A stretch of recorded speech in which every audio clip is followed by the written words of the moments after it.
palavra da salvação. Glória a vós, Senhor.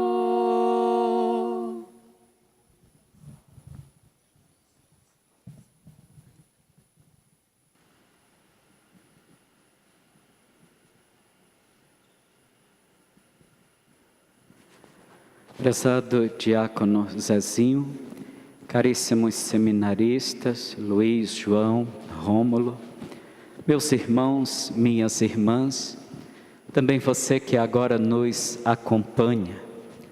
Nós hoje celebramos o primeiro domingo da Quaresma. Iniciamos este tempo oportuno para a nossa conversão na última quarta-feira com a imposição das cinzas. Ali nós escutamos: convertei-vos e crede no Evangelho. E também foi recordado aos nossos corações a nossa limitação. Tu és pó e ao pó voltará.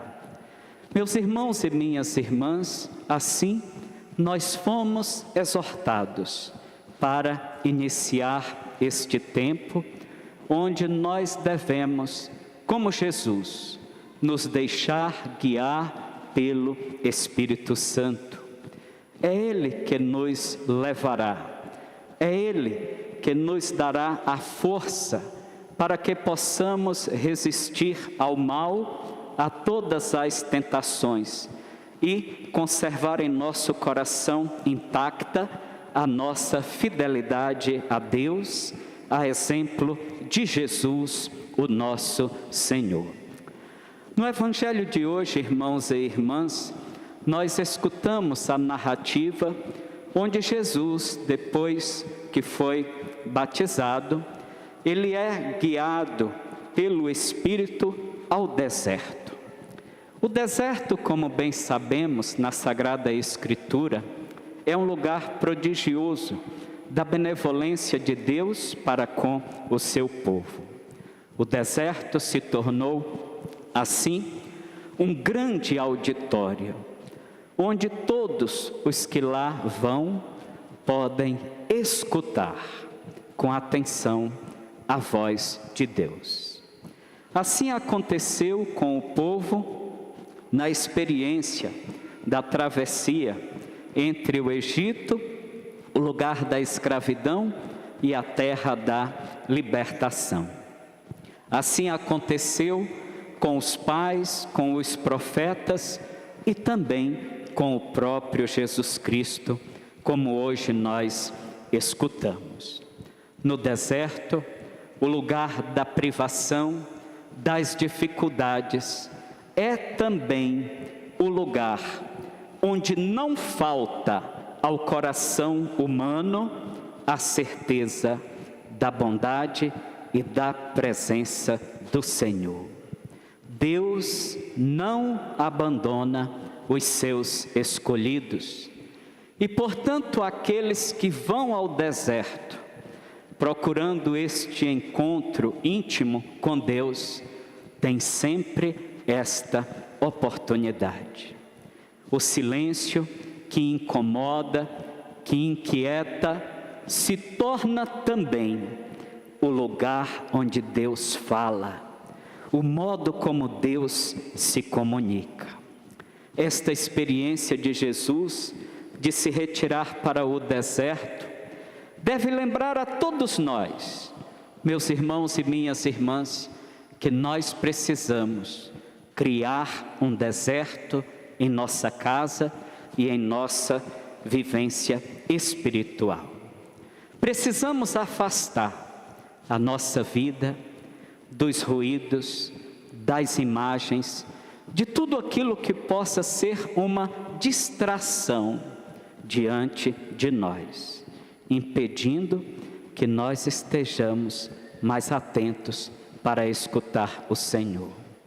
Quem tem muitas distrações na sua vida, não percebe o mover de Deus. Por isso o deserto, ele se torna tão oportuno e tão necessário neste tempo quaresmal, quando nós nos preparamos para a Páscoa da ressurreição do Senhor.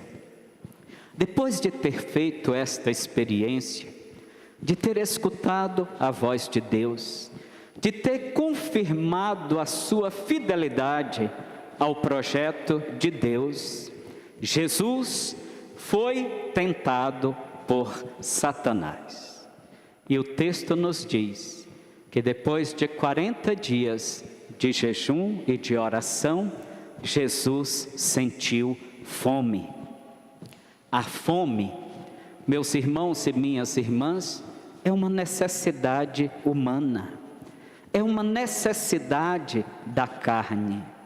Nós precisamos de alimento material, nós necessitamos do pão de cada dia para manter este corpo que nós temos em pé, firme, com saúde, vigoroso, para desempenhar as nossas funções e para também realizar o projeto de Deus.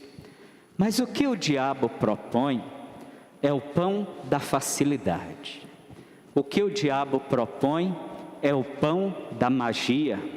Se és filho de Deus, transforma esta pedra em pão. E Jesus recusa o pão oferecido pelo diabo e diz: nem só de pão vive o homem. Meus irmãos e minhas irmãs, se nós temos necessidade do pão material, nós temos necessidade também da palavra de Deus. Nós encontramos na boca de Jesus respostas certeiras para todas as tentações que o diabo lhe propõe, porque Jesus é a palavra, porque Ele conhece a vontade de Deus, nosso Pai, porque Ele tem um objetivo, tem uma finalidade, tem uma meta a ser alcançada, e Jesus não permite que nenhuma tentação e que nenhuma distração possa desviá-lo deste caminho. Portanto, tenhamos cuidado com os pães que o diabo nos oferece, porque nem só de pão vive o homem. A segunda tentação, meus irmãos e minhas irmãs, o diabo propõe a Jesus todos os reinos da terra. É a tentação do possuir. Se a primeira era do poder, agora é do possuir. Esta tentação, ela se faz presente na vida também de todos nós. Muitas vezes nós queremos mais do que nós precisamos para viver. E aí nós começamos a fazer determinadas coisas que não são corretas, que não são justas, para adquirir aquilo que nós desejamos. Muitos até vendem a sua alma ao diabo para conseguir o que quer. O diabo também propôs isso a Jesus: se tu te ajoelhares diante de mim e me adorares, eu te darei tudo isso.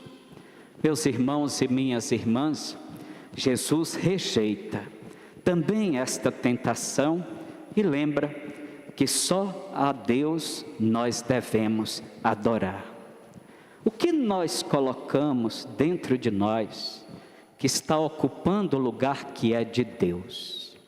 Quais são os falsos deuses que nós vamos agregando à nossa vida, que nós vamos adorando e que nós vamos dedicando o nosso tempo e nos afastando do Senhor? Não nos esqueçamos que só a Deus, ao Deus único, vivo e verdadeiro, nós devemos adorar, como nos disse Jesus. E a terceira tentação é a do ser, também presente em nossos dias e na vida de muitos de nós. Levou Jesus ao templo na parte mais alta e disse: lança-te daqui abaixo, porque está escrito, Ele enviará os seus anjos e os teus pés não tocarão em nenhuma pedra. E Jesus responde: não tentarás o Senhor teu Deus.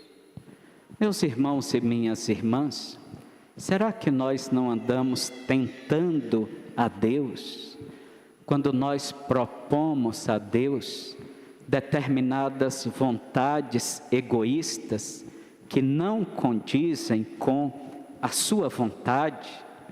Será que nós não estamos colocando Deus à prova quando nós queremos submetê-lo àquilo que nós desejamos e que nem sempre é bom, é útil, é construtivo para a nossa vida? Não tentarás o Senhor teu Deus. Quem busca as glórias humanas permanece nas glórias humanas, mas quem busca a glória do céu, este a encontrará. Não existe conciliação entre as glórias humanas e as glórias celestes. Nós, portanto, precisamos fazer uma escolha, o que nós queremos e qual o caminho que nós devemos seguir. Por que Jesus não cede às tentações? Porque Jesus tem clareza da vontade do Pai. Quem tem clareza na vontade de Deus, não sucumbe sua vida para o mal. Quem tem fé em Deus é capaz de resistir a todas as tentações. Jesus foi tentado na carne, Jesus foi tentado nos olhos, Jesus foi tentado na soberba da vida, no poder, no possuir e no ser. Como todos nós somos inúmeras vezes tentados pelo diabo. Meus irmãos e minhas irmãs, nos deixemos conduzir pelo Espírito. Busquemos intimidade com a palavra de Deus e permitamos que o nosso coração, envolvido por esta graça que nos salva, que nos liberta de todo o mal, nos faça sempre dizer não ao pecado e sim a Deus e a sua santa vontade. Jesus é a grande motivação da nossa caminhada cristã. E quem caminha com Cristo se torna, como Ele, também um vencedor. Louvado seja o nosso Senhor Jesus Cristo. Para sempre seja louvado.